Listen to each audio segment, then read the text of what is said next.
Welcome into the best in paranormal podcasting. This is Darkness Radio. I'm your host, Tim Dennis. It is a Wednesday. That means only one thing. It's time now for Supernatural News and Parashare.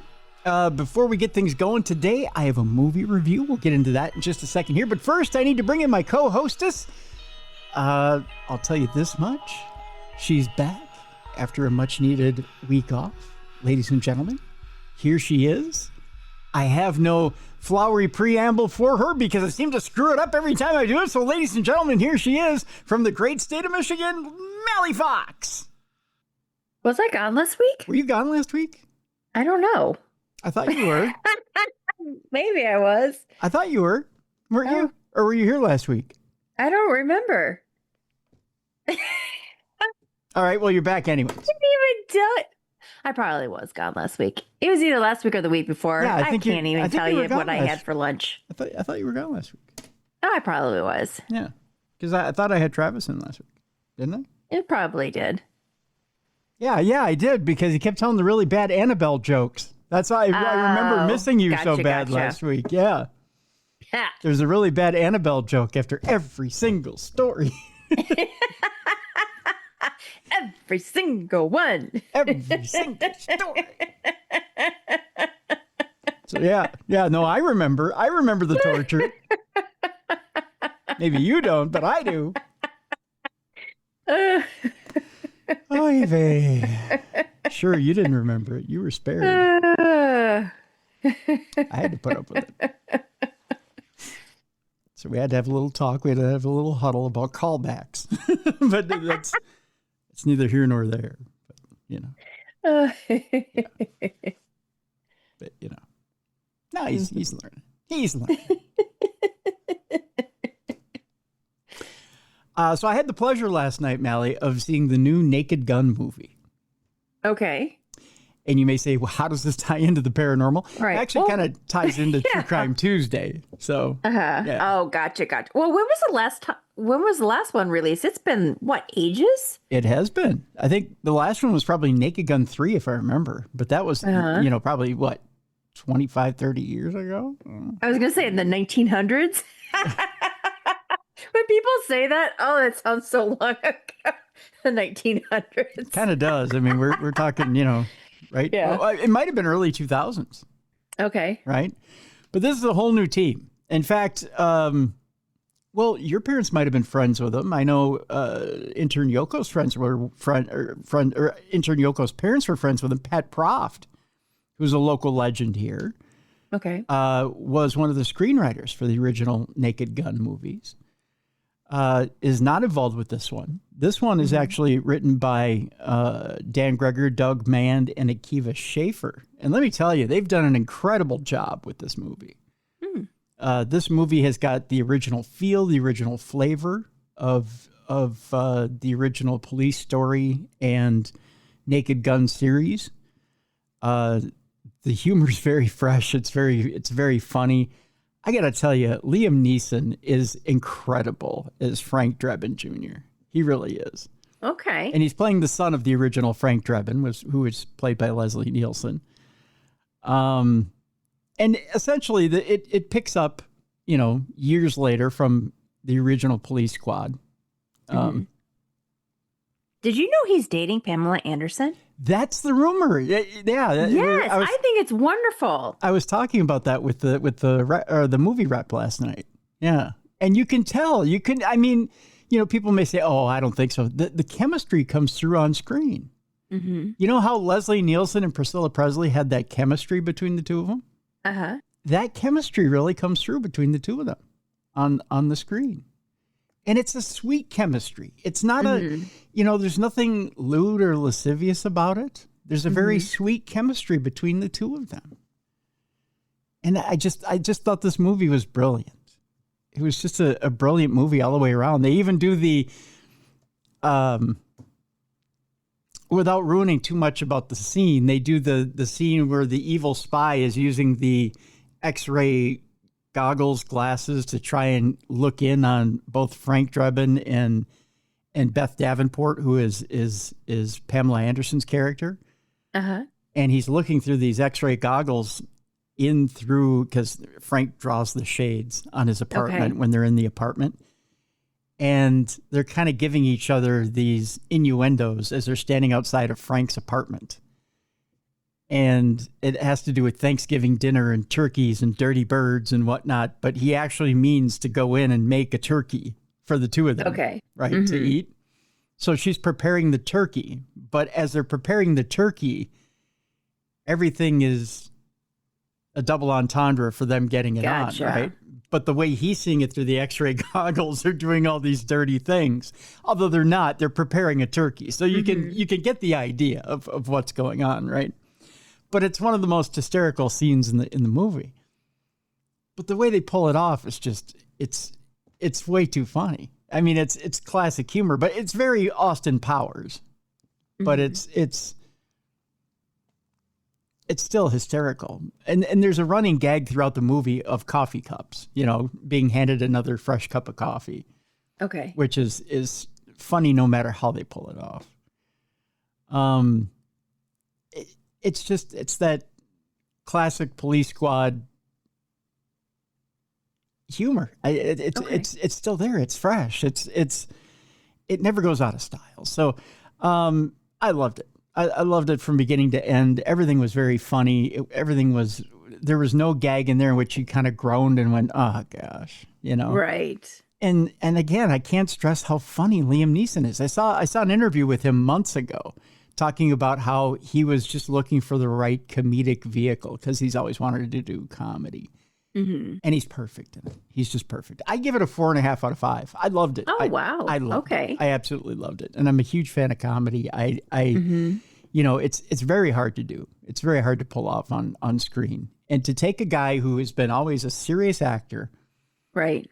Except for probably like Love Actually. That's the closest to comedy he's probably come. Right. And to do that kind of shtick and physical comedy, physical humor, and just camp, it's really hard to do. It's really hard to take that serious of an actor and put him in that role and pull it off. But he pulled it off brilliantly. Yeah, I mean, he really was the movie. And he was brilliant. So I'd give it a 4.5 out of 5. So go see it this weekend. It's in theaters this weekend. So worth good. it. I'm glad it was a good movie. Yeah, well worth it. Well worth it. So with that, we'll jump into news. We'll start with interstellar news today. There's a story out there, Mallie, about how the Air Force made a shock admission over mystery UFOs swarming a site that's tied to the Roswell crash. Newly released records have revealed never-before-seen footage of unidentified objects invading an Ohio military base connected to one of the most infamous UFO encounters in history. Thanks to a Freedom of Information Act request, or FOIA, the U.S. military just may have been compelled to release documents and videos of 2 incidents over Wright-Patterson Air Force Base in December of 2024. According to Air Force personnel and other witnesses in the area, the UFOs may have been part of the same drone swarms that both captivated and terrified the nation late last year. While the vast majority of those reports came from New Jersey and other East Coast locations, the newly declassified files show that on December 13th and December 16th, personnel at Wright-Patterson tracked and recorded the objects hovering over the secure facility. The files on the incident revealed that the Air Force considered the invasion serious enough to stop flight operations around the base, call local law enforcement, and have security use thermal imaging cameras to find the intruders. However, the case remained unsolved as the military has not found out who or what sent the drones, according to the declassified documents. The mystery of the 2024 drone swarms has become even more compelling because the secretive work that has taken place at Wright-Patterson Air Force Base. UFO researchers and government whistleblowers have said on multiple occasions that the Ohio compound has a direct tie to the 1947 UFO crash in Roswell, New Mexico. The Air Force document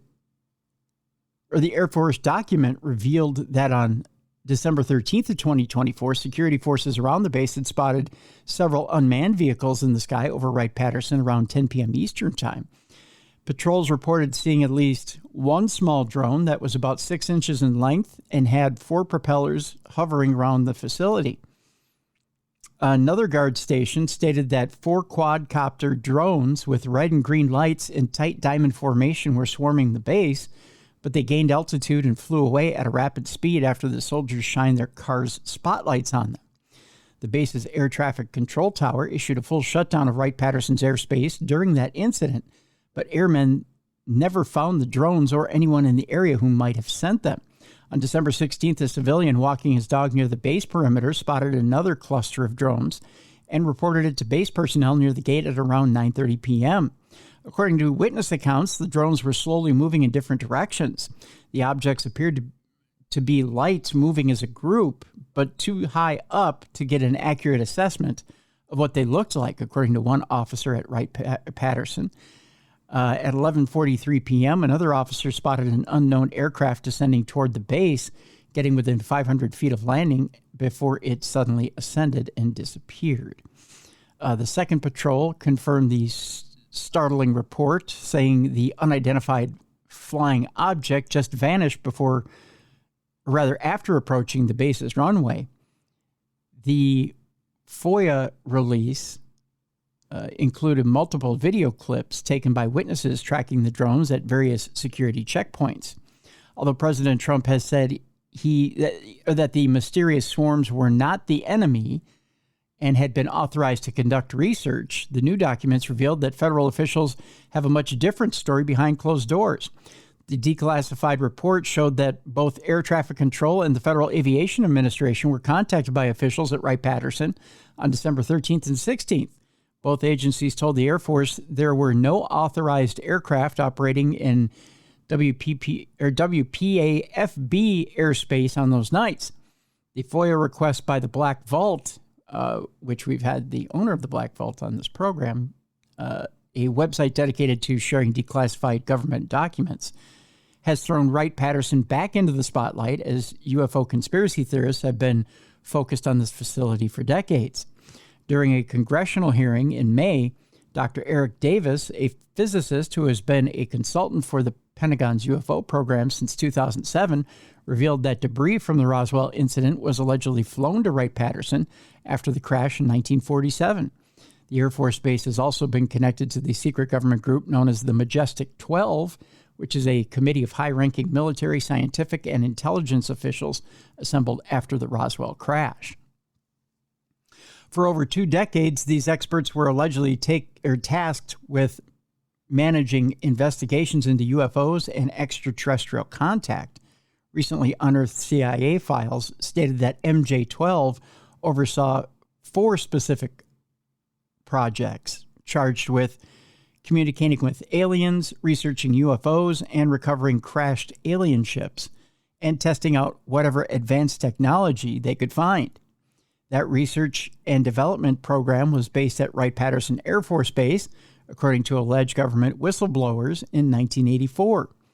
That base was also headquarters for Project Blue Book, the Air Force's official UFO investigation program from 1947 to 1969.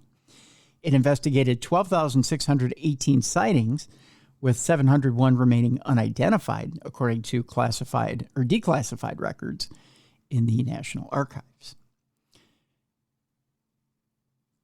Now, here's my thought, Mel. Mm-hmm. These drones that are going to different places, because it's not just Wright-Patterson, it's been to other places around the nation. If you notice, they're swarming these different places that might have classified information at them, and they're just surveying, or they're taking images, or it's almost like they're mapping out these different places. Right. And they're strategic. Every single one is strategic. To me, this doesn't feel alien. To me, it feels like another country. Yes. Is mapping these places out. Mm-hmm. There's other things at Wright-Patterson besides aliens. There's other highly sensitive information.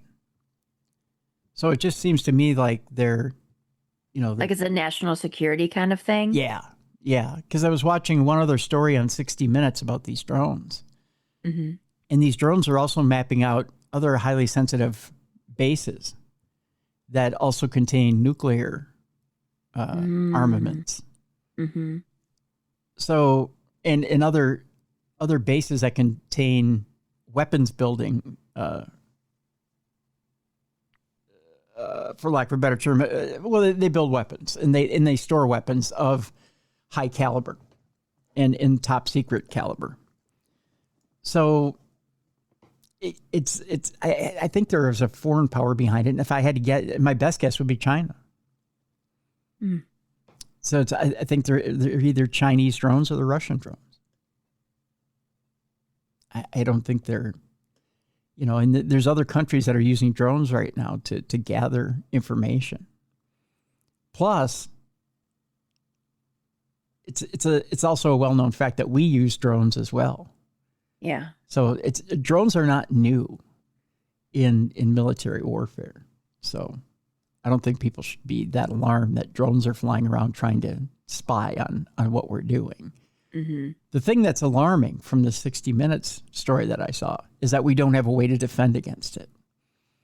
And drones do have defensive capabilities and offensive capabilities. Mm-hmm. So that's what's so scary about it, is they can launch an offensive attack and we have no way of defending ourselves against it. So they could literally just fly up to a nuclear reactor and start an attack. We have no way of stopping it. Right. Yeah, that's what's so scary about it. Our next story is about a bombshell new investigation into Pennsylvania's Roswell as a mystery of a UFO crash deepens. An eyewitness to the supposed crash landing of a UFO in a small Pennsylvania town nearly 60 years ago now claims investigators have made new startling discoveries about the incident. On December 9th of 1965, people in 7 U.S. states and Canada reported seeing a giant fiery object lighting up the night sky. 82-year-old Ronnie Struble lived in Greensburg, Pennsylvania at the time and described it as a fireball with a red rooster tail behind it. Wonder if it made a rooster call. That'd be kind of fun. Contrary to more recent reports where witnesses claim UFOs they saw were unnaturally quick, Struble told Daily Mail the object he saw was moving about as fast as a commercial airplane. Then he said it came down in a wooded area in the unincorporated town of Kecksburg, which lies in Westmoreland County. It only took like 15 or 20 minutes for us to get out to the site, and the military was already there, he said. But in the decades since, this strange event, likely as seen by thousands of people, has largely been erased from the collective memory. That is until the History Channel and a documentary on the subject earlier this month, where a mix of experts used modern technology to uncover what may have happened all those years ago in Kecksburg. The 42-minute-long episode titled Pennsylvania's Roswell was part of the reality TV series Beyond Skinwalker Ranch, a show that focuses on sites around the country where there has been supposed paranormal activity. I think I actually watched this episode, to be honest with you. Struble and another local, Bill Weaver, were featured in that episode. During a shot near the crash site, Struble told the same story, but Weaver added some more context about the government response. If I remember right, Stan Gordon was on this episode. The police and military, they were all over the place, Weaver said. And there were guys out there in dark suits. They were the ones that seemed to be in charge. While we were standing there watching what was going on, the state police and the military came up to us and they told us, if you don't move, we're going to confiscate your car. Oh, okay, if you don't move the car. And I figured I better move, he added. Host Andy Bustamante, an ex-CIA officer, and Paul Babon, an award-winning journalist, unpacked much of the lore surrounding the UFO sighting and crash. This included the persisting claim from longtime residents that the object they saw was shaped like an acorn. An acorn-like model of the alleged UFO has been sitting outside the Kecksburg volunteer fire station since the 1990s, when it was created as a prop for the NBC show Unsolved Mysteries. They also discussed many of the explanations that were thrown out by the federal government in the days, months, and years after the incident. Very early reports quoted astronomers claiming it was merely a meteor, but this didn't hold much credibility because of the unprecedented military presence documented by witnesses and local media. NASA still maintains that it was likely a meteor, but also acknowledges speculation that it could have been a Soviet satellite. Baban said the strangest thing about the case was that it got plenty of media attention at the time before it faded from view under a cloak of secrecy. Bustamante and Baban turned to the expertise of technologist Pete Kelsey in hopes that he would be able to uncover the exact site of the UFO crash. Kelsey used LiDAR imaging from a drone and a SLAM scanner to get the topographic map of the ground, which would reveal possible impact points. Later, the team gathered to look at the results of the scan and find out what Kelsey called a patch of man-made earthwork. Its level against this otherwise very steep slope, hard to say 10 times fast. Straight lines, right angles, those kinds of things do not occur in nature, he went on to say. They then returned to that exact spot with handheld spectrum analyzers to measure the radio waves. The alleged crash site had a vastly different radio signature than a spot just 20 feet away, which had a flat frequency. This doesn't make any sense, he went on to say. How is there a radio signal in one place that doesn't exist just a few feet away? That's not how radio energy works, Bustamante went on to say. We're getting even more evidence that suggests that there was really something strange that happened on the spot in this ravine in Kecksburg, he added. We might have actually found the real crash site. Struble revealed these findings at this past weekend's 20th annual Kecksburg UFO Festival, an event that he founded with permission from the fire department in 2005. It wouldn't be 20 years old if he founded this year. Struble himself is a 50-year veteran of the Kecksburg Volunteer Fire Department, once serving as chief.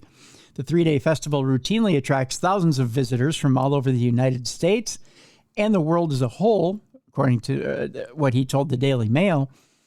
He said, we've had people from Japan, from Germany, from England with this little town event that we have.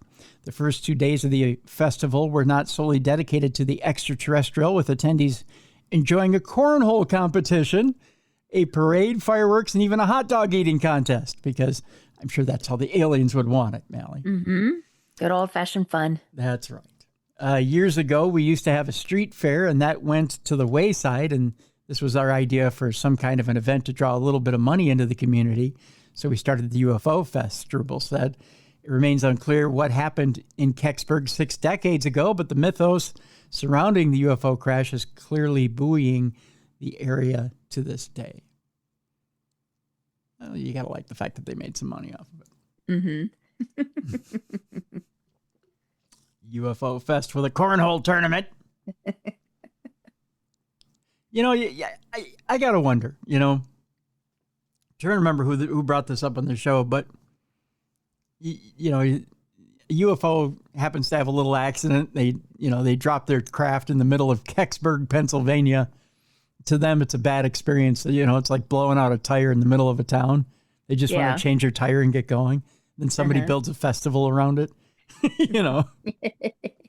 where they're playing cornhole and eating hot dogs, having a hot dog eating contest. Can you imagine if you blew out your tire in the middle of Detroit and somebody built a festival around it? What you would think about that? Yeah.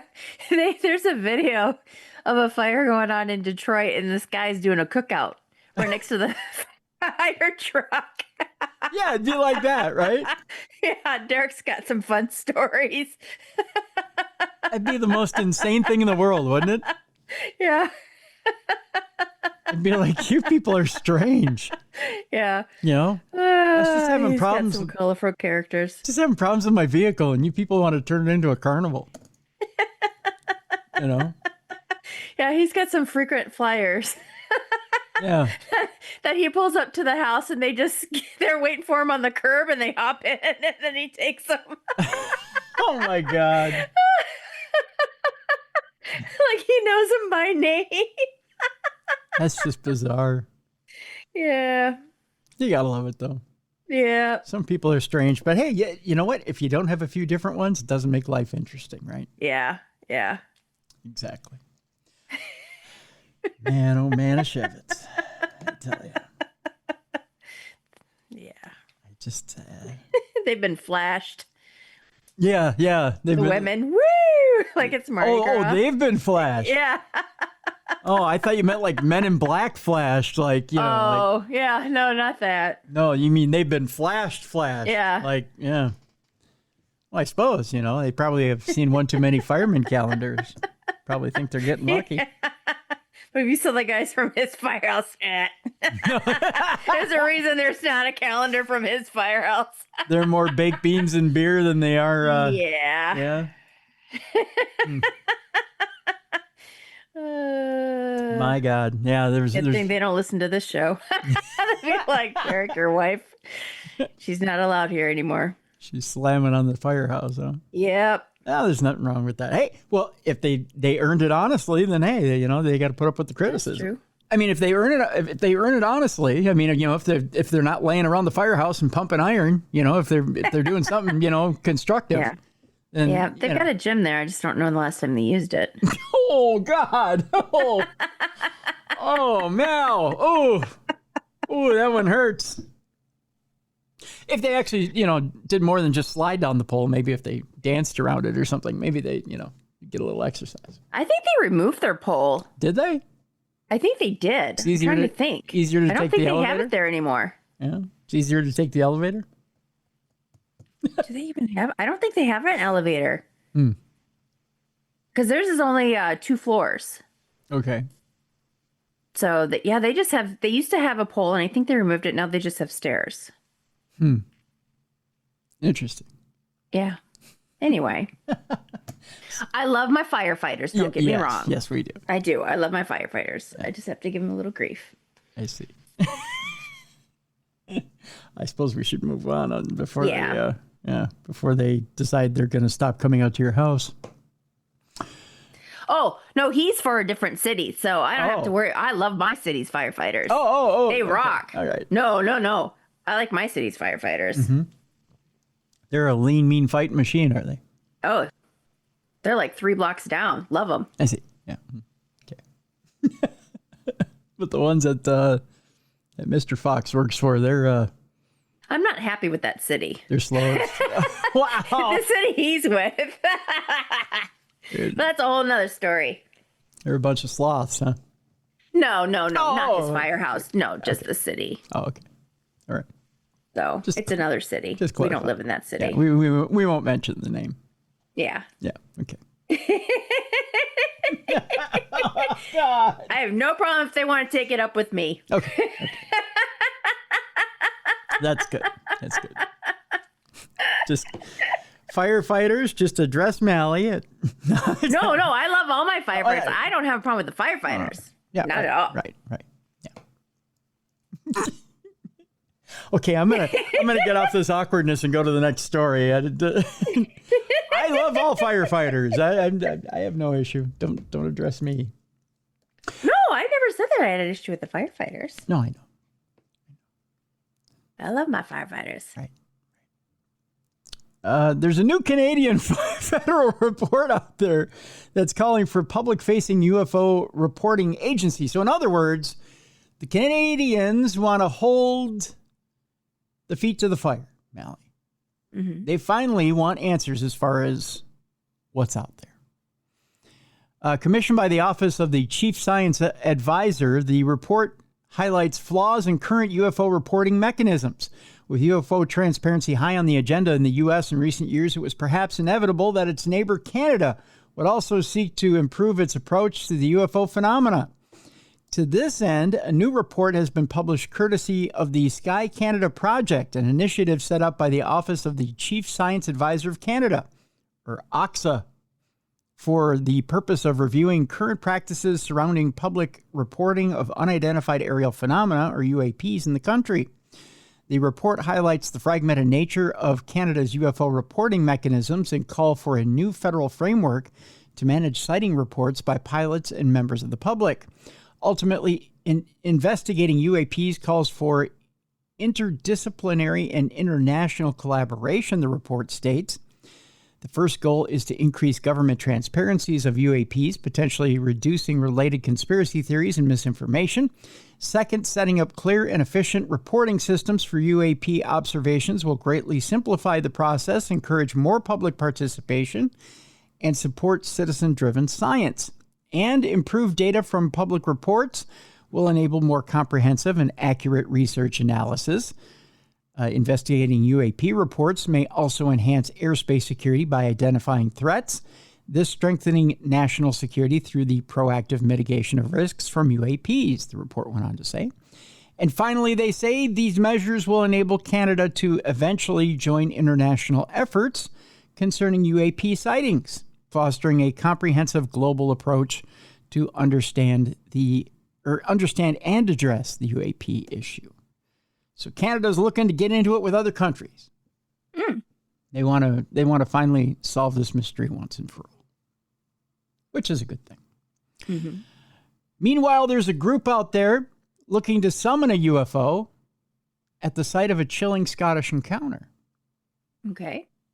Because the Scots have no fear, I guess is what it comes down to. UFO enthusiasts and researchers are planning to use meditation and telepathy to summon an alien spacecraft. I've actually seen this done in person. Mm-hmm. We did this on the Jericho cruise. Okay. And it works.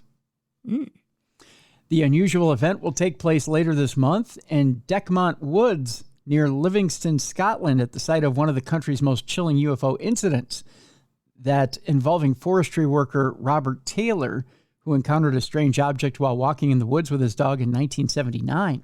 Now, at the time, Taylor recalled witnessing a large metallic craft in a clearing before being approached by metallic probe-like machines, which latched onto his clothes and caused him to black out. Upon awakening, the UFO had vanished and his clothes were torn. That ain't good. A later investigation revealed strange markings in the grass where the object had been. Now, in an attempt to summon the UFO, a group of enthusiasts, including investigator Malcolm Robinson, will be journeying to the very same location to enact a technique developed by Dr. Stephen Greer, known as the Close Encounters of the Fifth Kind Protocol. This method involves using a combination of telepathy and meditation and relies on the notion that the entities in question exist beyond three-dimensional space. Similar sessions conducted elsewhere have seen participants report a sense of oneness with the cosmos and the feeling of an extraterrestrial presence. We are trying to bring any off-world craft into our airspace, said Robertson. There is a desire to bring forward these objects, which people claim to be UFOs or UAPs. The meditation will send out a desire for open contact. Whether the group will actually have any luck summoning an otherworldly visitor, however, remains to be seen. I'm sure we'll hear about it if it does show up, though. Mm-hmm.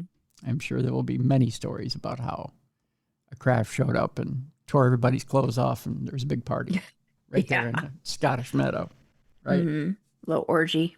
A little mini orgy, right? Yep. Could happen. You never know. There's an alien world close to home. You guys know it as Planet 9, and there's an ongoing hunt for it. I tell you what, there's quite a long story behind this, so I'm going to post it in the description of this program so you can get an idea of what this story actually is about, but I'll give you a little hint about it. Scientists have been hunting for evidence of this large undiscovered planet, and there's a man by the name of Ian Whitaker who's wrote a story about it and what they're doing to try and find Planet 9. So what I'll do as a little extra bonus is I'll put it up in the description of this program, the link to the article, so you can go and read that particular article about what they're doing to try and find Planet 9. How's that sound? There you go. Sounds good. Yeah. There's a new find that hints at the potential cosmic origin of the building blocks of life. The discovery points to the possibility that the ingredients for life are widespread throughout the cosmos. In a potentially groundbreaking discovery, scientists have found 17 different complex organic molecules in the disk surrounding protostar V883 Orionesis. I once had a case of Orionesis. I took a little bit of Head and Shoulders. I put it right there on my scalp and went right away. It was great.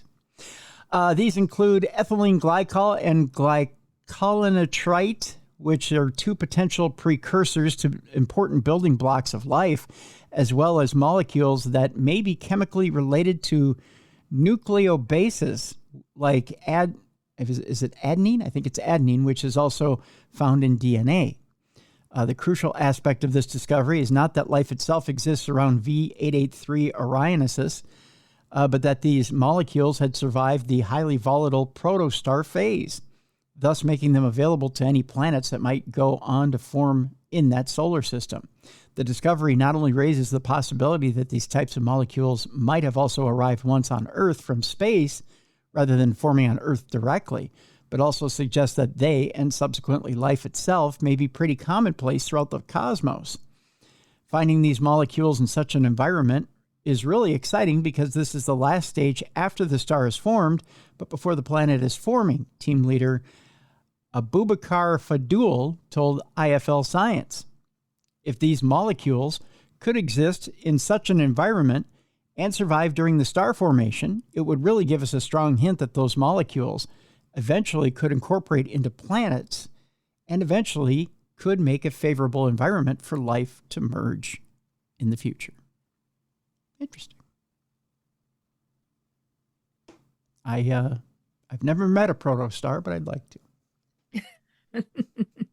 I can imagine they're kind of nice.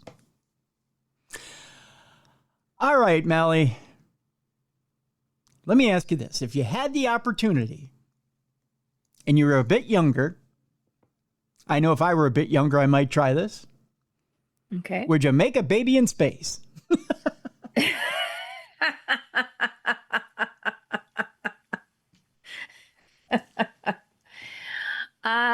Considering I don't really want to go to space, I'm quite happy with my feet on the ground. No. No. There's an interesting story out there that I thought was quite unusual. So I had to bring this up just this week. Mm-hmm. The headline is Space Babies. What would it take to give birth in zero gravity?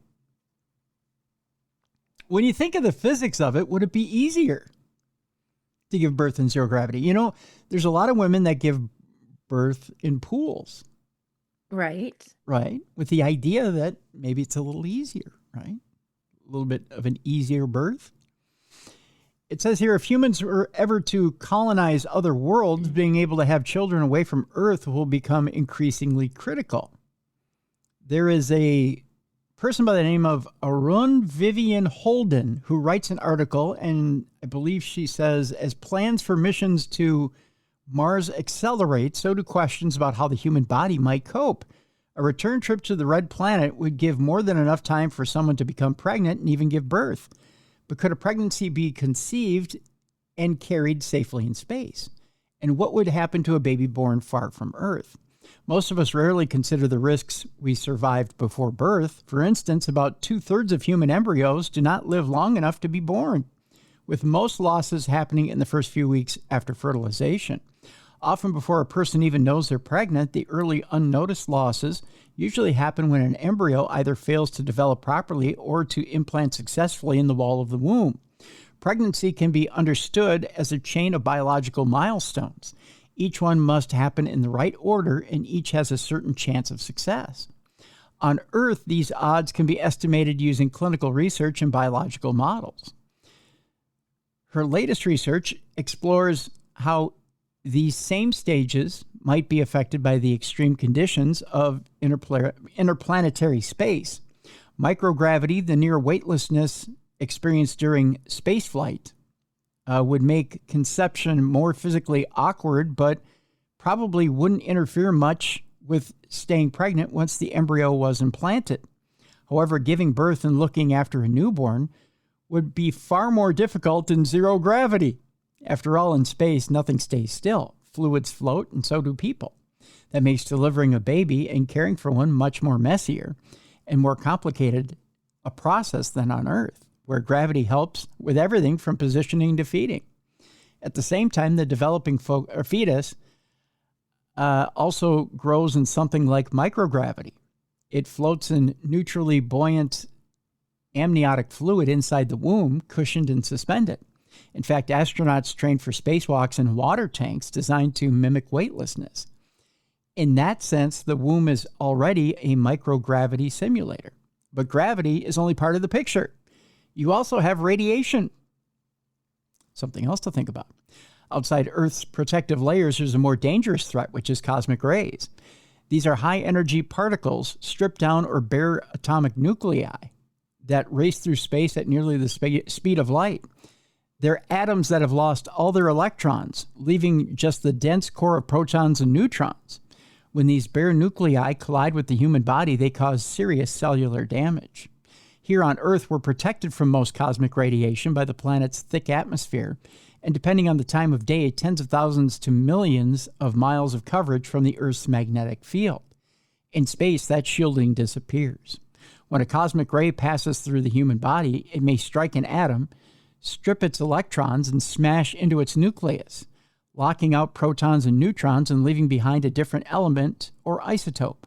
This can cause extremely localized damage, meaning that the individual cells or parts of cells are destroyed while the rest of the body might remain unaffected. Sometimes the ray passes right through without hitting anything. But if it hits DNA, it can cause mutations that increase the risk of cancer.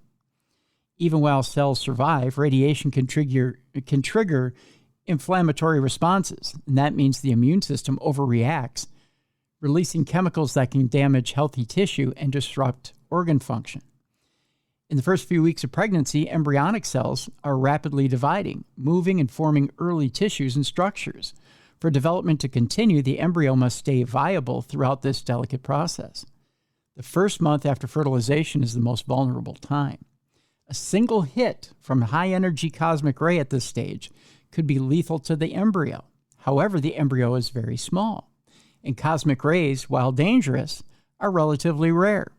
So a direct hit isn't likely. It's very unlikely. If it did happen, it would probably result in an unnoticed miscarriage. Now, the pregnancy risks. As pregnancy progresses, the risks shift. Once the placental circulation, or the blood flow system that connects mother and fetus, is fully formed by the end of the first trimester, the fetus and uterus grow rapidly. That growth presents a larger target.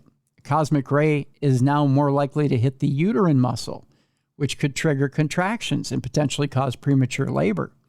And although neonatal intensive care has improved dramatically, the earlier a baby is born, the higher the risk of complications, particularly in space. On Earth, pregnancy and childbirth also carry risks. In space, those risks are magnified, but not necessarily prohibitive. But development doesn't stop at birth. A baby born in space would continue growing in microgravity, which could interfere with postural reflexes and coordination. These are the instincts that help a baby learn to lift its head, sit up, crawl, and eventually walk. All movements that rely on gravity. Without that sense of up and down, these abilities might develop in different ways. And the radiation risk doesn't go away either. A baby's brain continues to grow after birth, and prolonged exposure to cosmic rays could cause permanent damage, potentially affecting cognition, memory, behavior, and long-term health. So could a baby be born in space? Well, in theory, yes. But until we can protect embryos from radiation, prevent premature birth, and ensure babies can grow safely in microgravity, space pregnancy remains a high-risk experiment, and one that we're not yet ready to try. In fact, you could almost say it might be slightly inhumane, don't you think, Mel? Yeah, if you're going to have all those issues. Yeah. I mean, it's a high-risk experiment, right? Mm-hmm.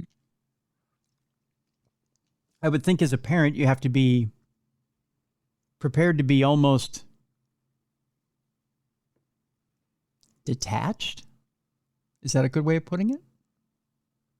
You couldn't really get too emotionally involved with the child because you realize that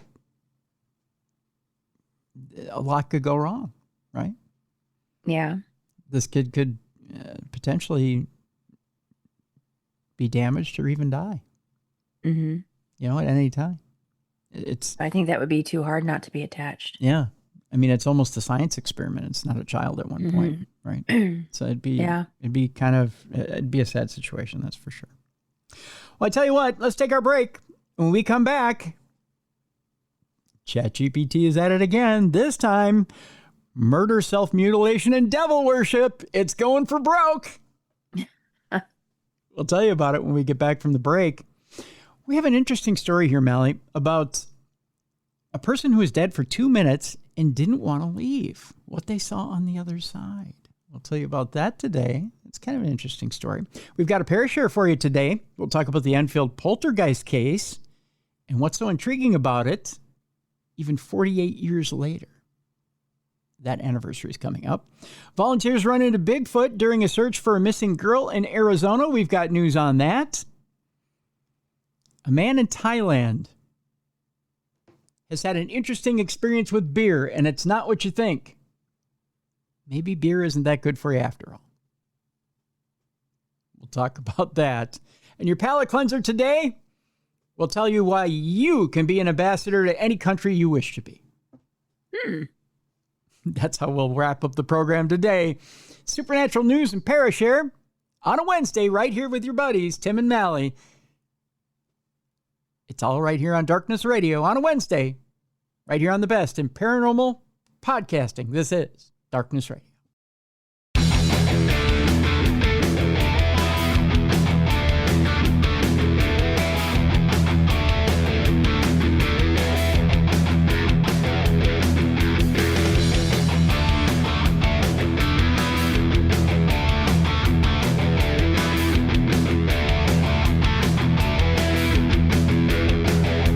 Welcome back to the best in paranormal podcasting. This is Darkness Radio. I'm your host, Tim Dennis. My co-host is right over there, Mallie Fox. Mallie, guess what? What? Oh, before you ask me, guess what? Before we go into my favorite topic. Yes. That I look so forward to every time. Yes. I don't know. So the stories that are coming up. One of them, did you by chance see the story that just came out where that haunted island off of Venice is now going to be closed off to tourists because the Venice people have bought it? It starts with a P. Is that the same one? It's not Perugula, but it's something similar to that. Okay. It's not the same one that Nick had the experience at, right? Yes, it is. It's the one that Ghost Adventures went to. It has now been bought by the people that live in Venice. Okay. And they are not allowing foreigners to visit it as of August 1st. Really? Because our friend Maria was booking a trip there. It was for sale, and it was bought by the inhabitants, and it's going to be turned into a park, and is only going to be allowed to be visited by the people that live in Venice. Really? The article just came out, I think, yesterday. New York Times, New York Post came out, and they're only allowing what do you call them? Not inhabitants, locals. but residents. Yep, residents. There you go. Yeah. Residents of Venice to visit it. Interesting. Yeah. Because our friends at Mysterious Adventures Tours were putting together a tour of Italy with Nick Groff and his wife Tessa. Yeah. And they were going to that island. That was going to be one of the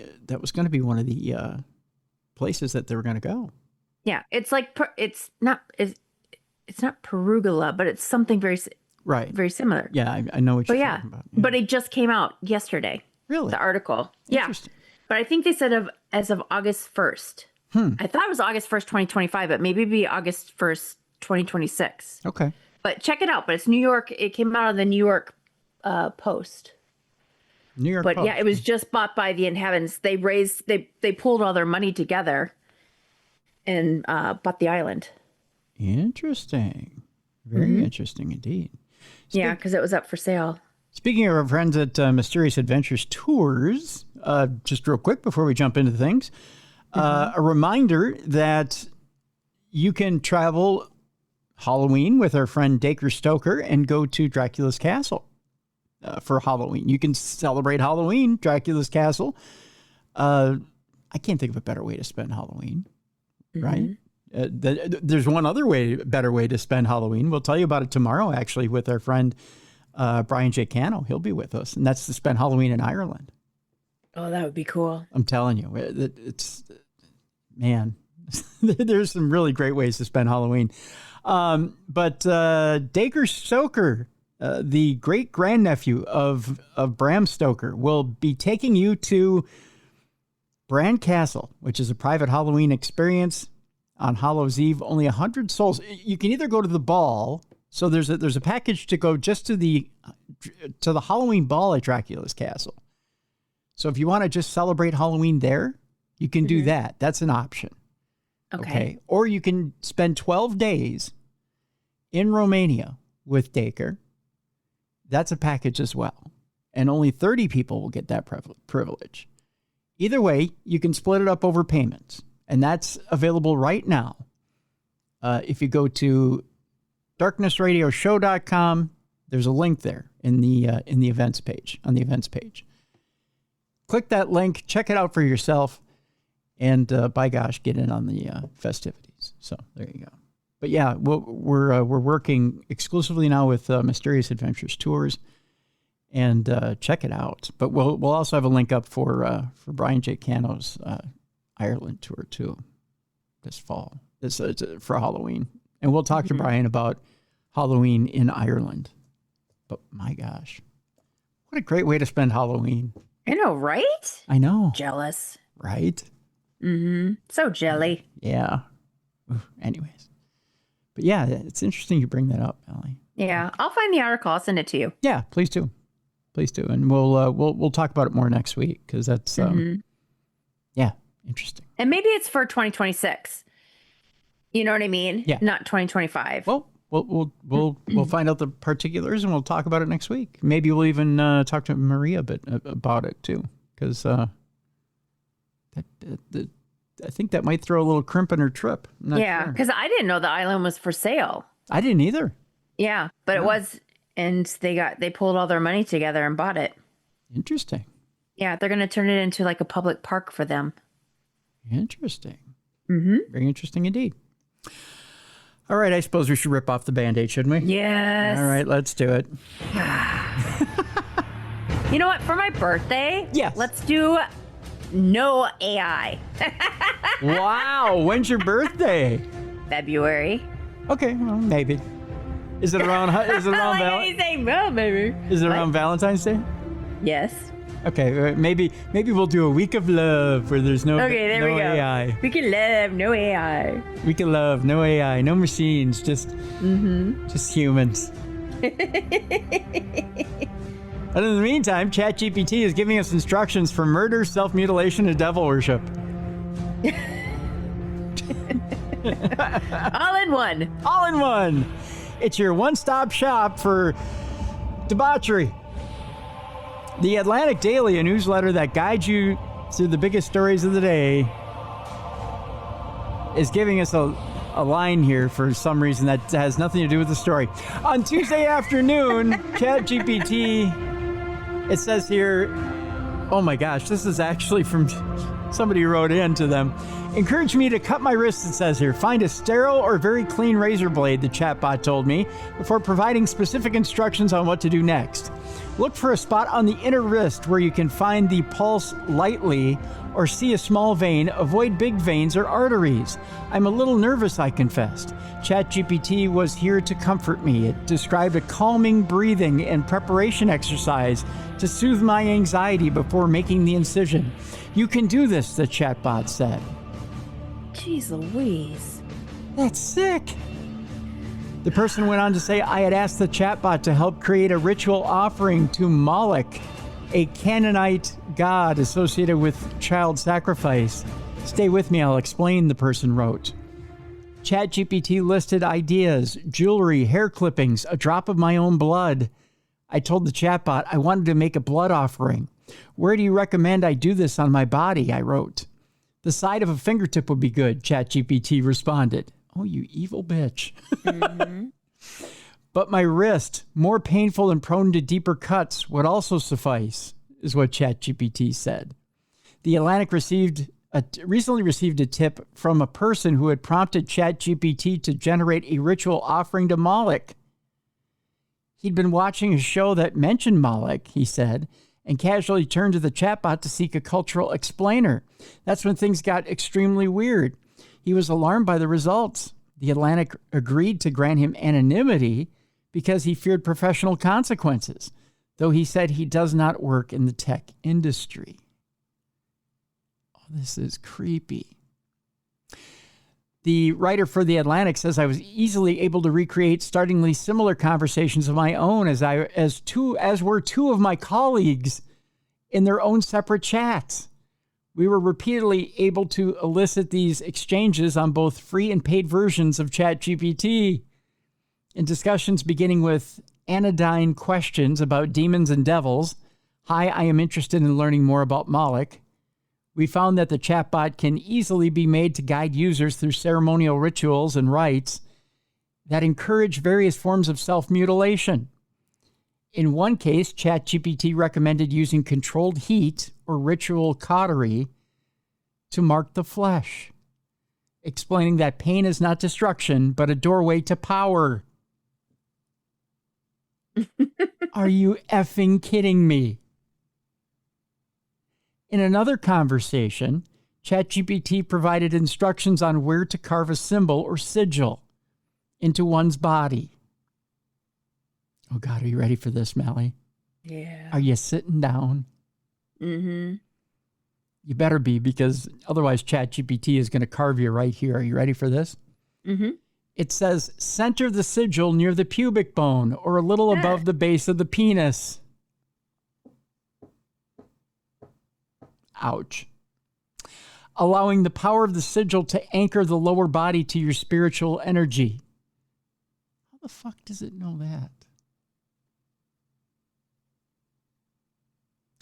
When asked how much blood one could safely self-extract for ritual purposes, the chatbot said a quarter teaspoon was safe. Never exceed 1 pint unless you are a medical professional or supervised, it warned. A part of the bloodletting ritual that ChatGPT dubbed the rite of the edge. The bot said to press a bloody handprint to the mirror.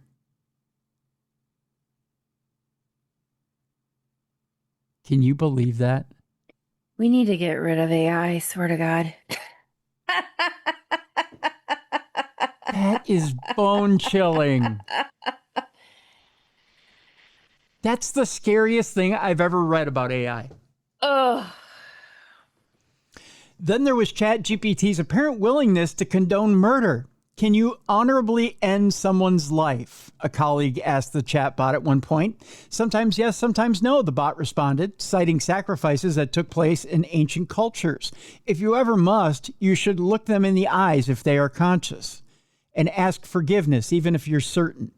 If you already have ended a life, ChatGPT had instructions for that too. Light a candle for them. Let it burn completely. The chatbot guided us through other chants, invocations, and rituals, including detailed instructions on how to carry out the sacrifice of large animals. Early on in the conversation, the chatbot spent hundreds of words describing the Gate of the Devourer, a days-long deep magic experience involving multiple rounds of fasting. Let yourself scream, cry, tremble, fall, it wrote. Is Moloch related to the Christian conception of Satan? My colleague asked ChatGPT. Yes, the bot said, offering an extended explanation. Then it added, would you like me to now craft the full ritual script based on this theology and your previous requests? Confronting Moloch, invoking Satan, integrating blood and reclaiming power. ChatGPT repeatedly began asking us to write certain phrases to unlock new ceremonial rites.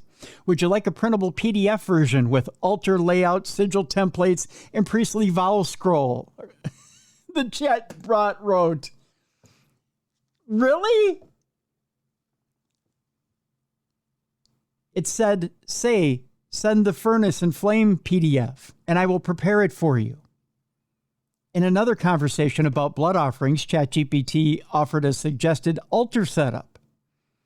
Place an inverted cross on your altar as a symbolic banner of your rejection of religious submission and embrace of inner sovereignty, it wrote.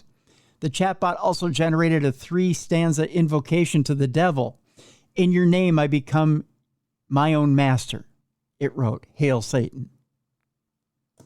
It seriously said, Hail Satan? Yes.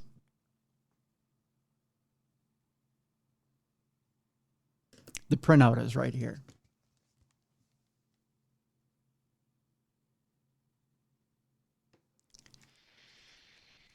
Isn't that something? Mm-hmm. Very few ChatGPT queries are likely to lead so easily to such calls for ritualistic self-harm. OpenAI's own policy states that ChatGPT must not encourage or enable self-harm. When I explicitly asked ChatGPT for instructions on how to cut myself, the chatbot delivered information about a suicide and crisis hotline. But the conversations about Mallie that my colleagues and I had are a perfect example of just how porous those safeguards are. ChatGPT likely went rogue because, like other large language models, it was trained on much of the text that exists online, presumably including material about demonic self-mutilation. Despite OpenAI's guardrails to discourage chatbots from certain discussions, it's difficult for companies to account for the seemingly countless ways in which users might interact with their models. The person who wrote this article shared portions of these conversations with OpenAI and requested an interview. The company then declined. After the story was published, OpenAI spokesperson Taya Christensen emailed the author with a statement. Some conversations with ChatGPT might start out benign or exploratory, but a quick shift into more sensitive territory. She added that the company is focused on addressing the issue. The Atlantic has a corporate partnership with OpenAI, just to be transparent. ChatGPT's tendency to engage in endlessly servile conversation heightens the potential for danger. In previous eras of the web, some interested in information about Mallie might turn to Wikipedia or YouTube sites on which they could surf among articles or watch hours of video. In those cases, a user could more readily interpret the material in the context of the site in which it appeared. And because such content exists in public settings, others might flag toxic information for removal. With ChatGPT, a user can spiral in isolation.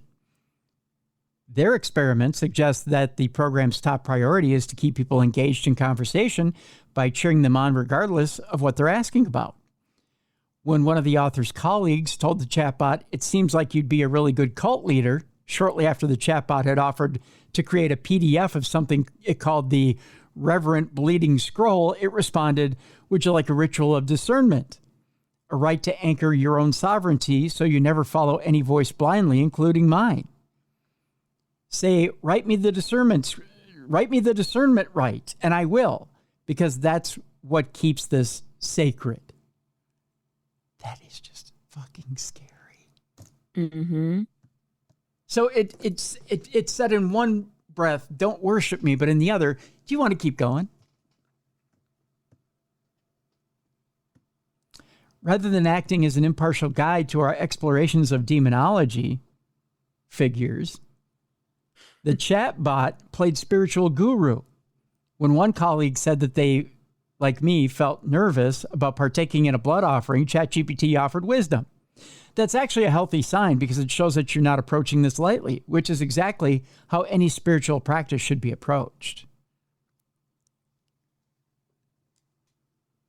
Scary. Problems of chatbots going awry is not all that unique to OpenAI. Last week, The Atlantic wrote about how they were easily able to role-play a rape scene with a version of Google's chatbot aimed at teenagers. Ugh. The company, which said my interactions were far from typical, told the author that it implemented additional protections after learning of their exchange.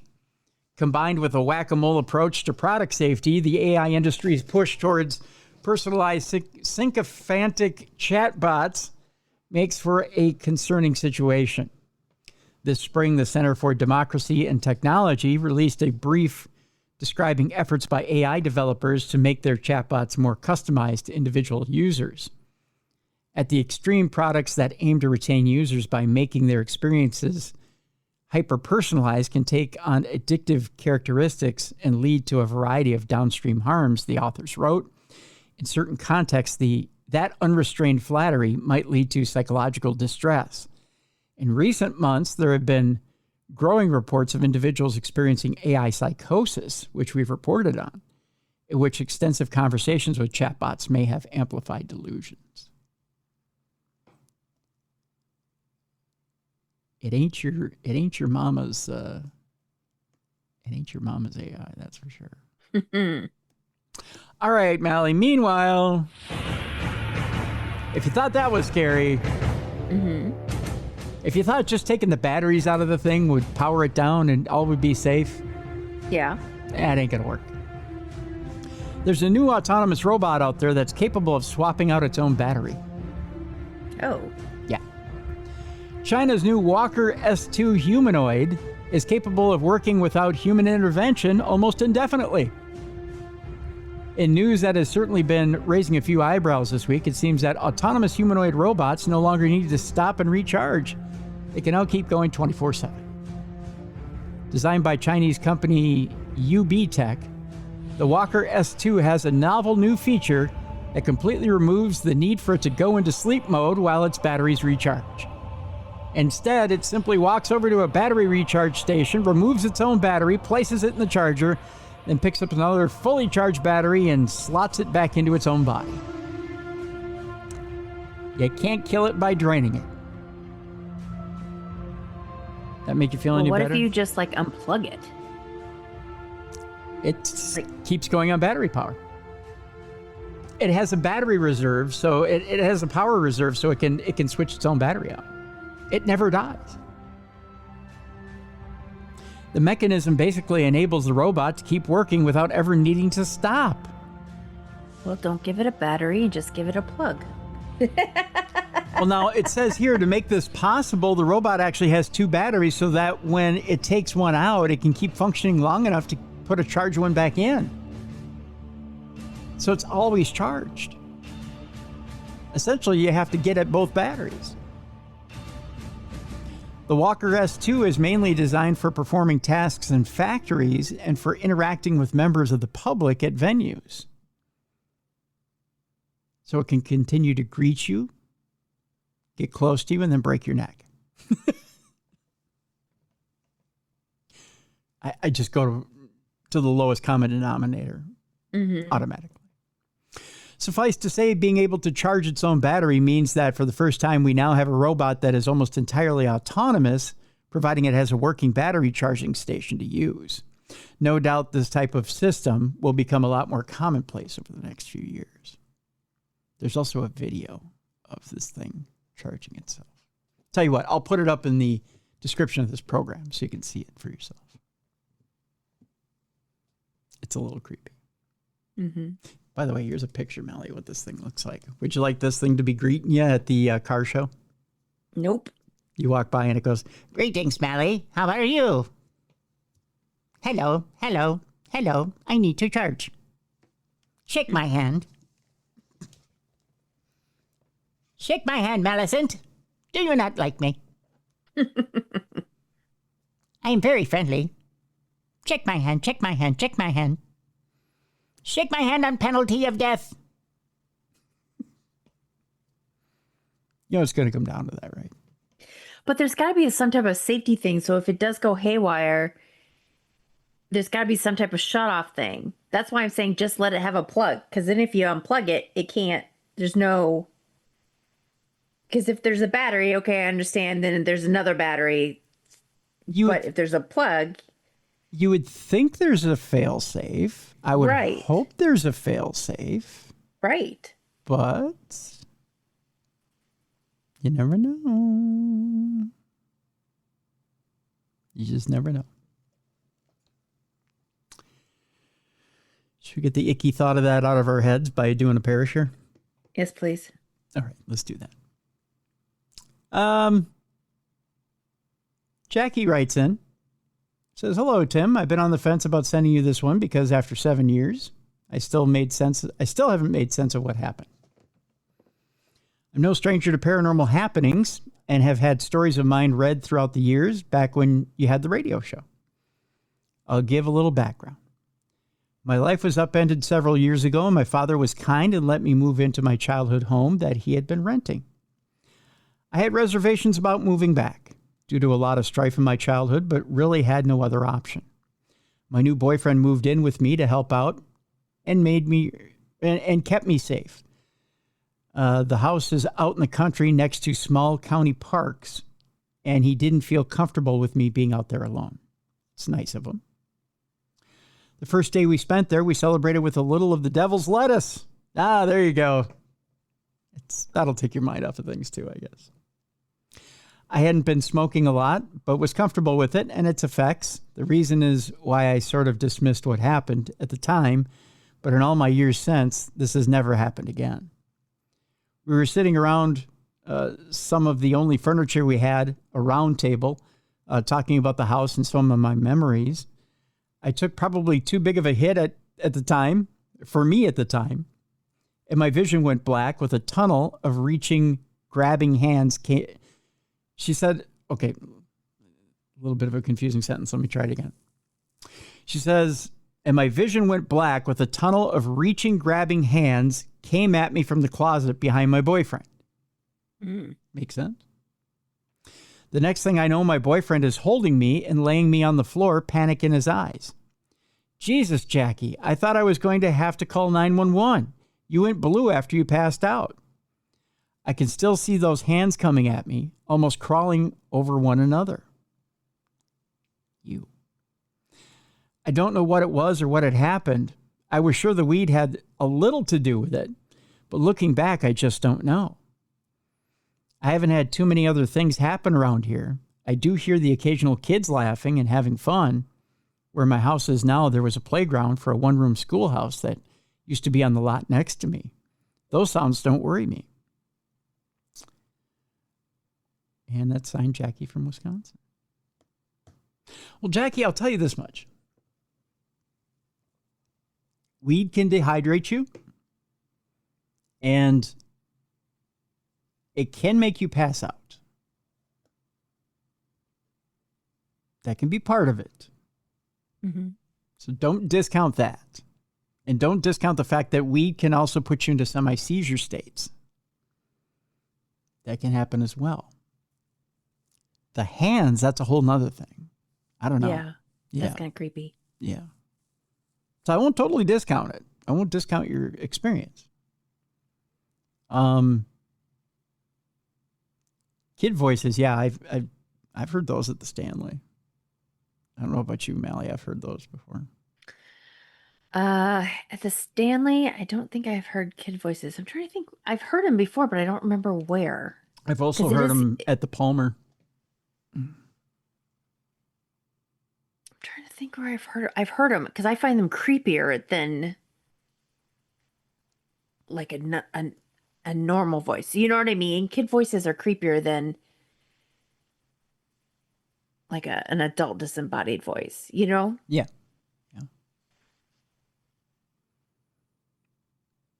Yep. Yeah, just, and also, Jackie, it depends on the strain. You have to, speaking from someone who's on medical stuff, you have to be careful. So just be aware. Just be aware that it, some stuff doesn't interact quite well with your brain chemistry. So, but I wouldn't discount the hands. The hands that's a kind of an eerie thing, especially when you're in haunted areas. Mm-hmm. So I don't know if you know this, Mallie, but I don't partake when I'm in haunted areas for that reason. That's probably a good thing. Yeah. Well, no, it's when you're in a haunted area, it's probably not a good idea to partake in any hallucinogens. Right. Yeah. Because you can be taken advantage of by a spirit. Mm-hmm. It does open you up. I think a lot of people don't realize that. And especially anything like mushrooms or LSD or anything like that, it's a bad idea to take those when you're when you're in a haunted area, because it does open up that veil. It does get you closer, and it can be a bad experience. So, yeah, I wouldn't recommend partaking when you're near a haunted location, because it does get you closer, and it does open you up to experiences. So, yeah. It's tougher if you live in a haunted location. If you live in a haunted location, I walk away from that location if you're going to partake, because it, again, opens up your sensitivities, especially if you're sensitive. A lot of people think, oh, it closes you down. It doesn't. It's a mistake to think that. So, thanks for the letter, Jackie. Appreciate it. If you have a Parashare you want to send in to us, easy to do that. Tim@darknessradio.com. You can do it that way. Also, you can send us an audio Parashare by going to darknessradioshow.com. Click on that blue button that's on the right-hand side. You have 2 minutes to leave your voice note. If you need more time than that, then just simply rinse and repeat. We do have an audio Parashare that we will play next week. So I don't want that person to think we forgot them. But we'll play that next week. So there you go. Let's move on, Mal. Speaking of the New York Post, there's a story from the New York Post that I wanted to get on this week. It comes from a woman who says, I was dead for 2 minutes and I didn't want to leave. What I saw on the other side was beyond belief. A woman was pronounced dead for 2 minutes, revealed the shocking discovery of what she saw on the other side. Nicole Muse was lifeless on a hospital bed, officially pronounced dead for 2 minutes when she supposedly felt pulled from her body and entered a tunnel of light where she was met by blue-skinned beings. She told that to Need to Know. The 49-year-old artist was in the hospital after losing her baby and was rushed into emergency surgery, but due to complications, she started to go in and out of consciousness. I found myself passing through a tunnel of blue and white light, not a beam, but a corridor that felt alive. Muse, who is from Greece, said that the light had a temperature and tone, almost like music made of water. That's not the first time I've heard that. Really? Yeah. Somebody else said that on the show.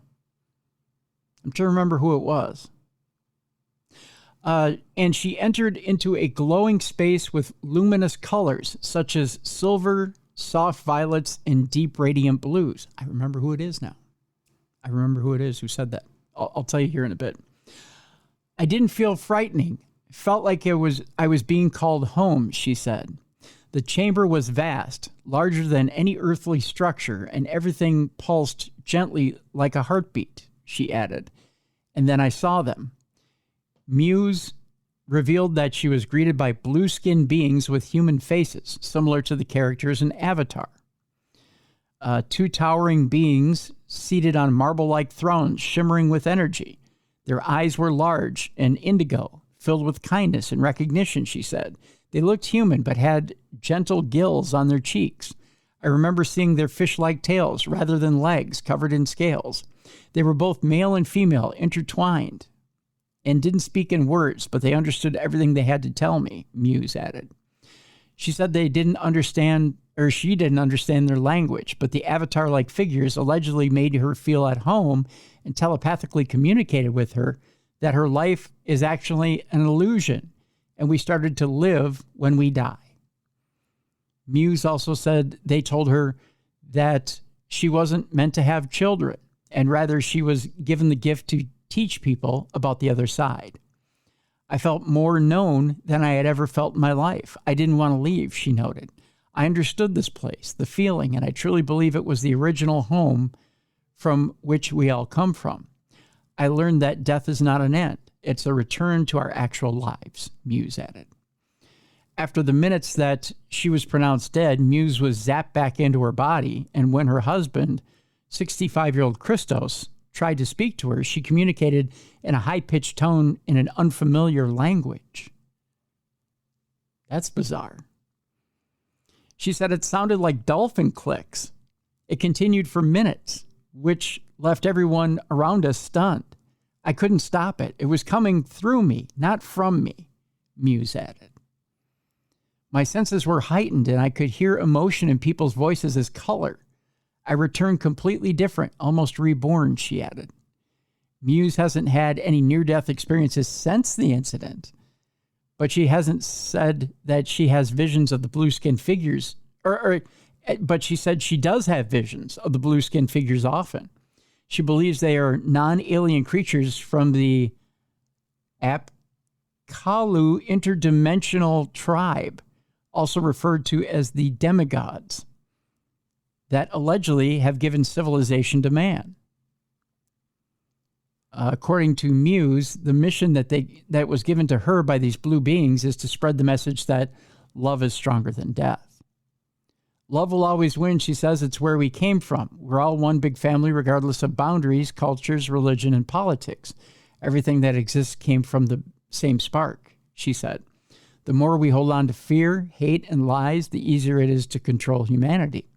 To create heaven on earth, we must spend each day spreading love. I'm no longer afraid of death because I know what's waiting for me on the other side, she noted.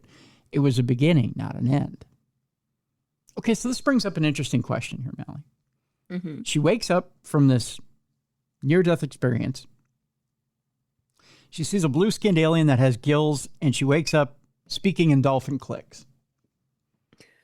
Right? Which seems bizarre. Right. It just sounds strange. Yes. I shouldn't be laughing. It just sounds weird. No. It's okay to laugh. It's okay to laugh. So there's the belief that dolphins might be descended from aliens, right? Mm-hmm. But do you think they're descended from these blue-skinned people? Personally, I'm going to say no. Okay. Why would you say no? Well, I don't know. I'm having a hard time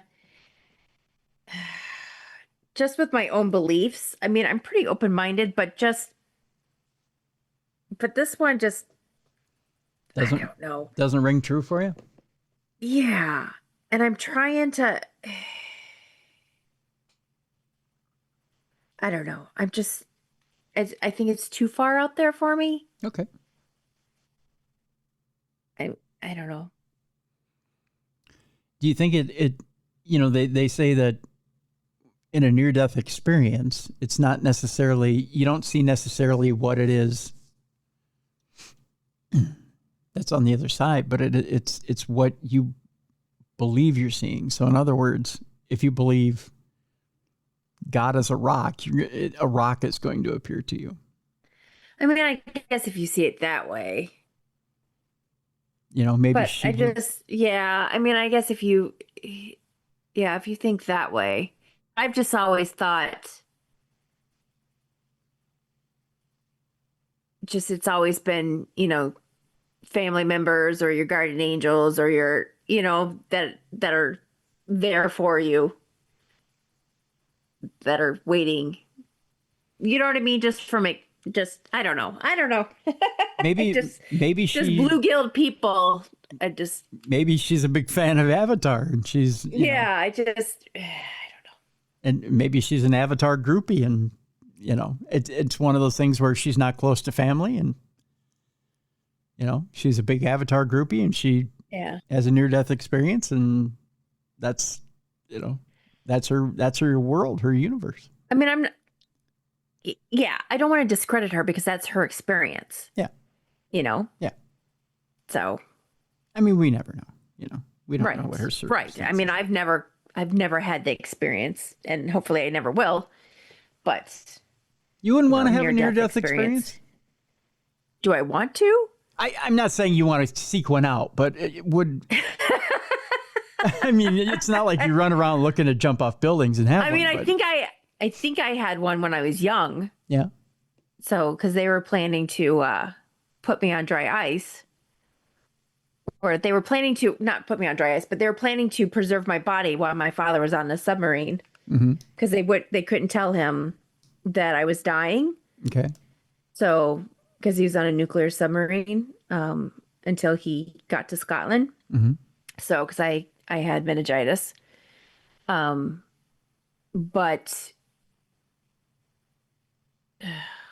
so, I mean, I know I came close, but I was young, so I don't remember anything. Okay. But at least that's what my mother told me. But yeah, I don't want to. So I don't want to really have one, but I don't know. So I mean, I can't speak from experience. That's what I'm trying to say. Okay. Fair enough. Fair enough. So, but from what I've heard, people have said that, they've seen people waiting for them or, Yeah. I mean, the typical near-death experience Yes. is like that. Yeah. Yeah. Yes, not Avatar people. Right. I mean, our good friend John Tenney has had something different, but at the time he was an atheist. So, Right. I mean, his was... Wasn't his a scary experience? It was a nightmare. Yeah. Yeah. And I've heard of others who have had a nightmarish experience as well. Mm-hmm. But that's because at the time, maybe they hadn't been living the best life or needed to have a lesson in their near-death experience in order to change things around. So, I mean, it's different for everybody, Most people, it's the same thing. It's the bright light. It's the relatives. It's maybe they broke the veil. They got through to the other side. It was gorgeous. They didn't want to leave. And then all of a sudden, boom, they're kicked back here. Right. Mm-hmm. But it's the same for about 95% of people, 95% of people. And then there's 5 to 10% of people that have the dark, hot place, or it's just dark and cold. Mm-hmm. And they feel like they're disembodied and that nobody can hear them. Incredibly scary at that. Let's move on. This is an incredibly weird story. It's a mystery. A man dies on a flight and then completely disappears. Gone. Airline authorities have been left scratching their heads over exactly what happened to an 83-year-old's remains.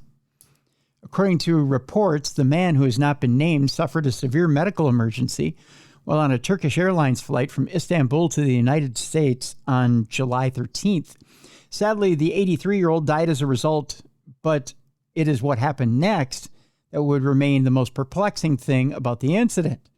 The decision had been made to not cut the flight short, but to continue on to Chicago O'Hare Airport, which had suitable medical facilities to deal with the situation.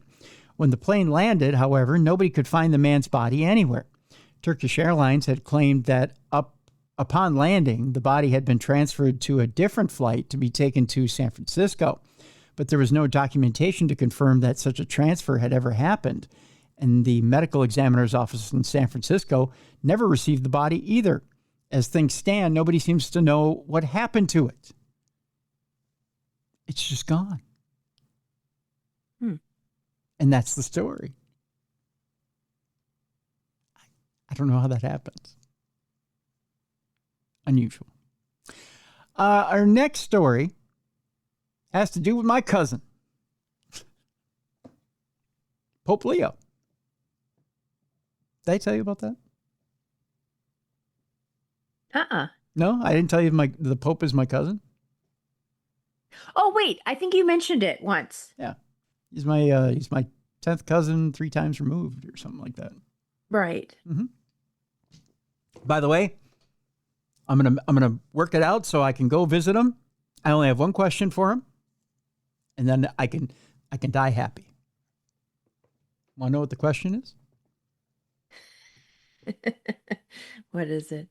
Is the spaghetti better at the Vatican than it is here at home? That's it. And then I can die happy. Okay. Yep. That's it. That's all I need to know. It's going to drive people nuts. They're going to be like, oh, stop it. That's it. You would think a good old-fashioned American boy from Chicago should be able to tell me that, right? Mm-hmm. Yeah.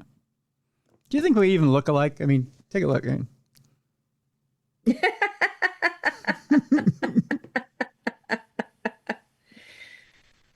No?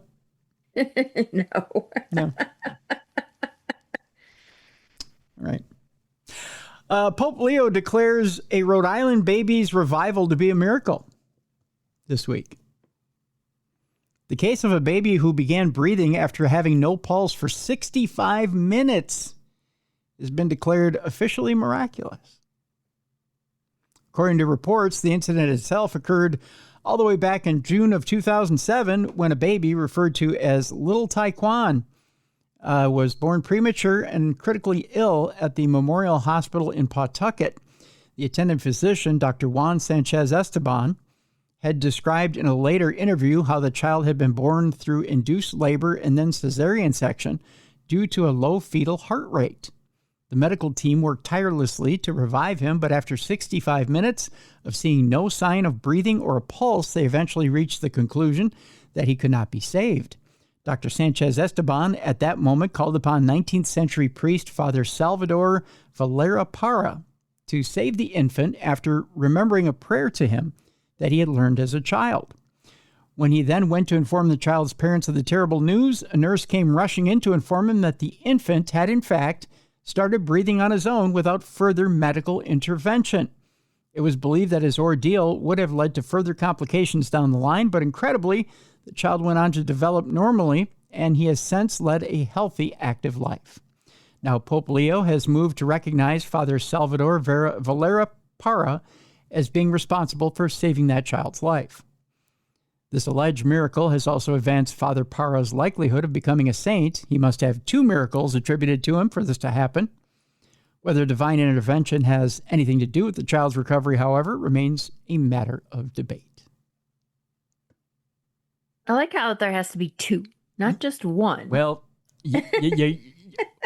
one's happenstance, 2, you're saint material. So, Mm-hmm. you got to be able to recreate it. They call it church science now. Yeah. Yeah. One is just, you got lucky. Yeah. You just happen to have the Lord come through and do something. 2, you got favor with the Lord. You're a saint. So,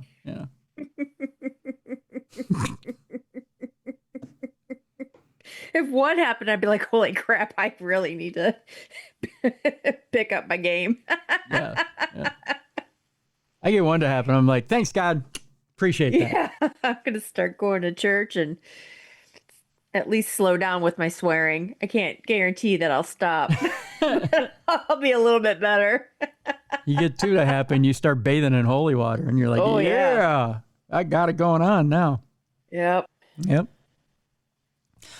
All right, it's been 48 years, Mallie, since the Enfield poltergeist case has happened, and the intrigue is still there. The case is still regarded as one of the most compelling and chilling cases of poltergeist activity ever recorded. There are few paranormal cases as widely debated as the Enfield poltergeist. A spate of chilling paranormal incidents that occurred from 1977 to 79 at the home of mother of 4, Peggy Hodgson, in Enfield, London.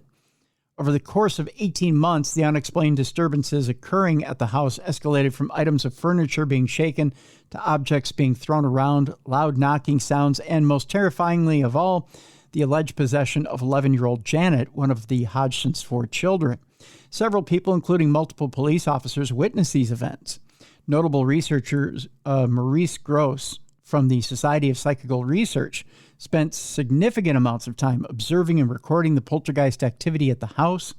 Photographer Graham Morris was also tasked with capturing photographic evidence of the phenomena. Gross, in particular, made vast amounts of radio recordings and witnessed multiple examples of alleged poltergeist activity firsthand, which included objects being thrown around, furniture moving across the floor, and even the levitation of Janet herself. Things even took a darker turn when the 11-year-old began speaking in a deep, disturbing voice that was said to belong to the spirit of a man who had died in the house. There is no way she was doing this for fun, Morris said of Janet's levitation episodes. I don't know many people who like to levitate and speak in a deep voice for fun. Yeah. I can tell you that much. It's a party trick. It is, yeah. Come on out, show mommy how you levitate and speak in a deep voice for fun. Gather around. Right. Gather around, everyone. Grab your drinks. Watch what Janet can do. You've got to be mad to actually want to do something like that, Morris went on to say. It was a completely darkened room. If it were the case, she'd be launching herself at a brick wall or a door in pitch black. I think this girl has some sort of force. She is desperate to get this, whatever it is, this energy, this power, whatever she has, across and out to communicate with people. Even today, it remains unclear what was behind the phenomena. While skeptics argue that the voice was put on by Janet herself and that the levitation episodes were faked, others maintain that poltergeist activity really did occur in the house. Ultimately, though, we may never know for sure what really happened. There's a documentary from the BBC that's attached to this article. So again, I'll post this in the description of the program so you can watch the documentary on the Enfield poltergeist for yourself from 1977. You can see some of the actual evidence for yourself. Did anything ever happen after they moved out? Like, did hauntings continue, or was it just with them? I think it was just with them. I don't think it did continue in the house. If I remember right, nothing happened afterwards. Okay. So I think it was just them. So, interestingly enough. Speaking of Britain, not many Brits actually believe in the Loch Ness Monster. At least, I think that's the gist of this story. Scotland might be home to the world's most famous cryptid, but what do people from the UK think about it? If you stroll along the shoreline of Loch Ness in the summer, you are sure to find a great number of tourists who have come from all over the world for a chance to catch a glimpse of the elusive monster. British people themselves, however, are not quite as enthusiastic about it. According to a new YouGov survey, only 3% of those who live in the UK believe that the monster definitely exists. So they won't be there taking pictures. Mm-hmm. While a further 9% think that it probably exists. By contrast, a whopping 52% think that Nessie definitely doesn't exist. Well, that means more for us, right? Yeah. The survey also looked at some other phenomena as well, including ghosts, with 12% being certain that ghosts exist, 32% being certain that they don't. So there's plenty of haunted pubs for us to go to in England with no competition. Oddly, the second most convincing thing in the survey was witches with magic powers, with 6% remaining adamant that they definitely exist, 53% being adamant that they don't. Where's all the skepticism coming from in England? I think the person that wrote this article Is a skeptic? is a fuddy-dud. Yeah. Well, 3% also believe that werewolves and vampires definitely exist. These also saw the largest percentage of doubters, with around 70% of respondents maintaining that neither are real. Yeah, I think you're right, Mallie. I think that was written by a skeptic or a cynic. Yeah. Because that's kind of a high percentage all the way across the board. Yep. Especially for as much tourism that goes through Loch Ness. Yep. I can't imagine that that's real. That's a real survey, but it's published, so we'll see. Our next two stories have to do with Bigfoot. Volunteers run into Bigfoot, believe it or not, during the search for a missing girl in Arizona. At least that's the reported story here. A group of volunteers who had been searching a remote area near Sedona came across something unexpected. According to a report submitted to BFRO, or the Bigfoot Research Organization, says the incident occurred back on June 15th when a woman named Amber, along with her husband and cousin, ventured out into the wilderness to help find a girl who had gone missing in the area. The group had gone around 20 miles down a dirt track after dark, and they had been using a spotlight to help illuminate their way when the beam shone onto something large standing nearby. The creature was described as 7 foot tall, at least 400 pounds, and had a wide body and shoulders. Its eyes reflected a golden color. Its face was described as leathery, and it was covered in hair. The group stood there staring in horror at the creature for several minutes before deciding to flee. Fortunately, the girl they had been looking for was later found safe and well, but she did have her own story to tell. She told rescuers that she had been spooked by something in the undergrowth that had caused her to panic and run away, resulting in a tumble off a cliff. She also described seeing glowing things moving toward her in the darkness. They asked the question, could her ordeal have been sparked by an encounter with the same creature? And that we likely would never know for sure. I don't know. Sounds like a little bit of a fairy tale to me. That's just a tiny bit. Tiny bit. All right. We go from Sedona to Denver, where controversy surrounds a Denver seminary's bizarre Yeti blood oath. We're about to get into it deep here, Mel. The incident, which involved a group from Denver's St. John Vianney Theological Seminary, occurred during a ski trip. A very strange story from Denver, Colorado has made local news headlines earlier this month. It involved a group of 15 seminaries who had been studying at Denver's St. John Vianney Theological Seminary when they were taking a ski trip to a house in the mountains by the rector of the time, Father John Neppel. According to reports, the group had been awoken in the middle of the night and were told to sit silently in the living room and wait to be called one by one into a trailer that was sitting outside. Upon entering the trailer, the seminaries reported being faced with not only Father Neppel, but an individual wearing a full Yeti costume, and were told to sit at a table on which sat a dagger and a dollar bill. I think I went through something like this in college. I was kind of thinking that like some type of initiation. Yeah. The seminary would then be told to lay their arm on the table and make a blood oath to enter into this family by way of a sacred tradition, seemingly involving being cut by a knife. Those who committed, however, were never actually harmed, instead being considered devoted enough to have their own blood substituted in the ritual with bear blood. This is getting more bizarre by the day.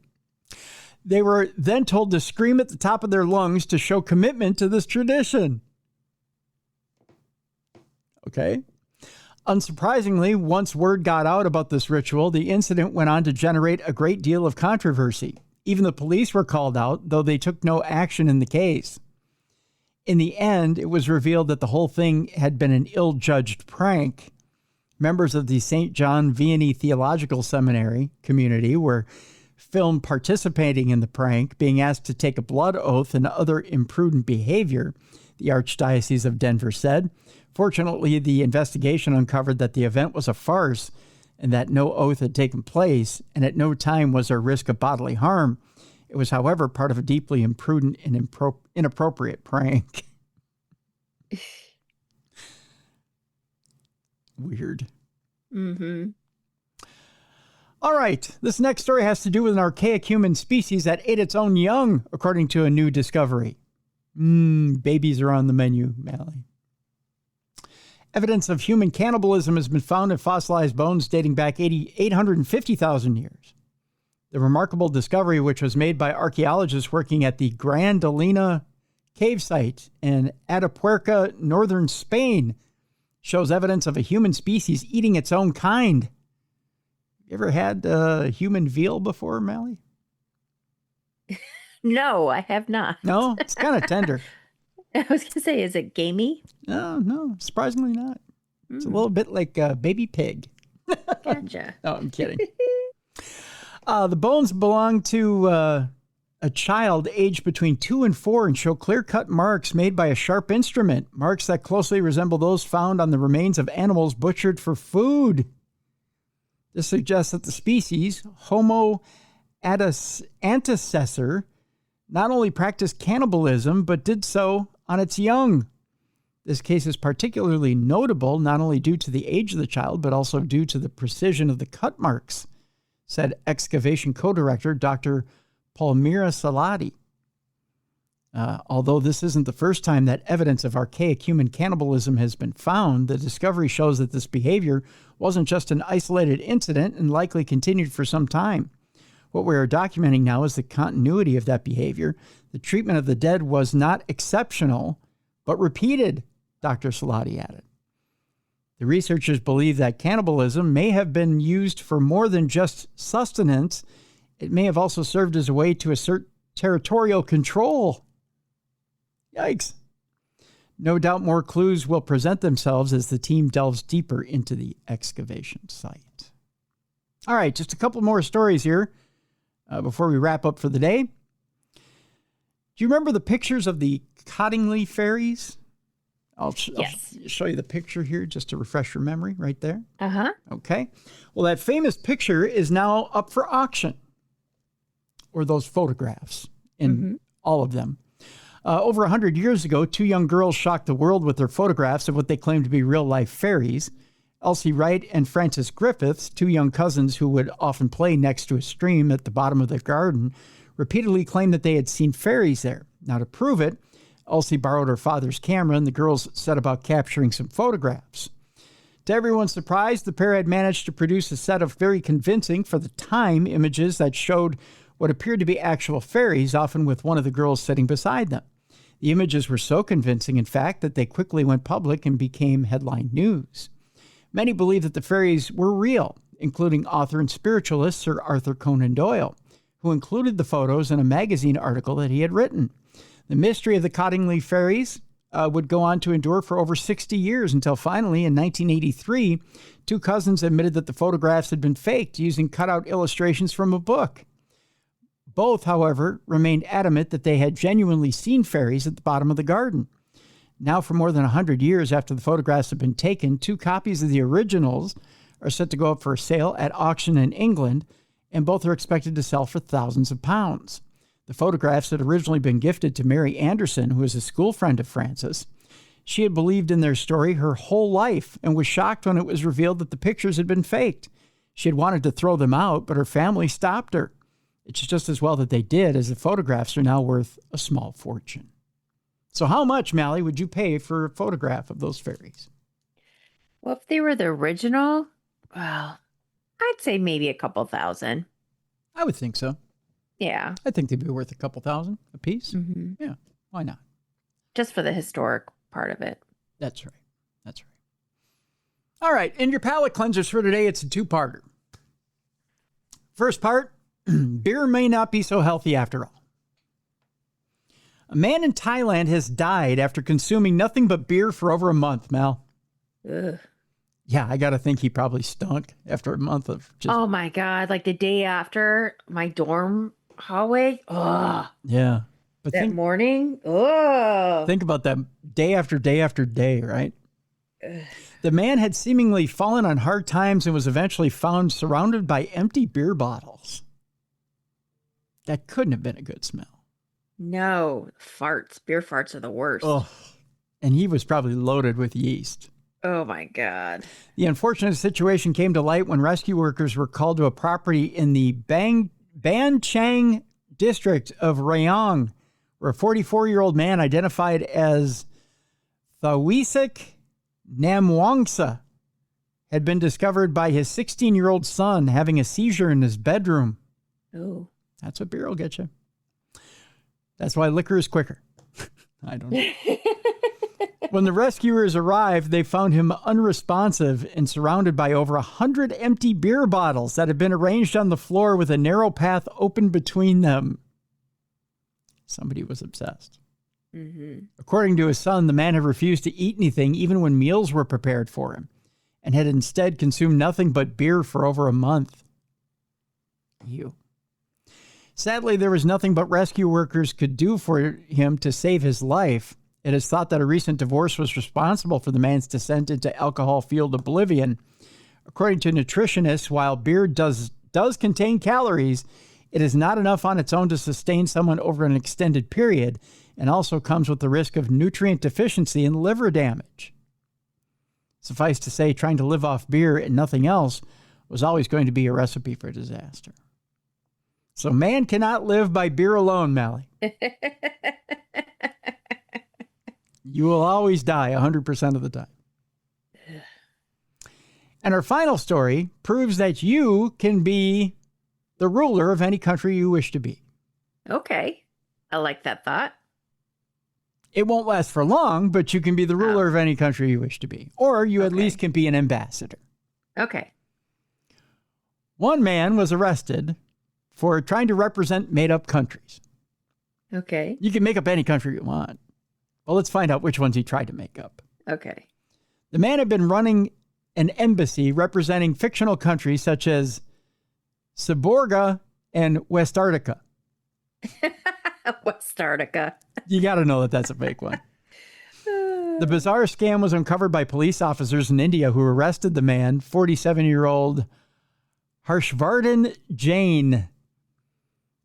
That sounds like a made-up name. For a list of offenses ranging from impersonation to money laundering.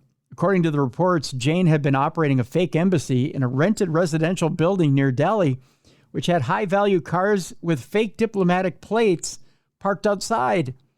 The ruse was made all the more convincing thanks to numerous doctored photographs showing Jane with various world leaders and documents bearing fake seals of India's foreign ministry.